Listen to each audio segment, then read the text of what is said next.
تعرف يعني ايه كلمة suffix؟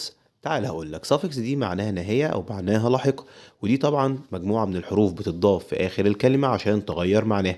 زي ايه مثلا؟ زي عندنا تي اي او ان بتنطق شن. شن. طب هتفيدني في ايه يا مستر؟ هتفيدك انها تخليك تحفظ كلمات انجليزي كتير جدا في وقت قليل وبسهولة مع تغيير بعض الحروف. تعال نشوف كده. عندنا اول كلمة اسمها نيشن. نيشن اللي هي طبعا معناها أمة. على نفس الوزن هنقول station اللي هي معناها محطة، وعندي كمان كلمة education اللي هي معناها التعليم. في كلمات تانية برضو تنتهي ب TION زي كلمة action اللي هي حدث، prediction اللي هي التنبؤ، وكلمة direction. يبقى من خلال السافكس اللي هو TION تقدر تحفظ كلمات كتيرة جدا على نفس الوزن، ودي طبعا طريقة سهلة جدا في حفظ كلمات اللغة الإنجليزية، وهتساعدك كتير لو اتدربت عليها أكتر من مرة.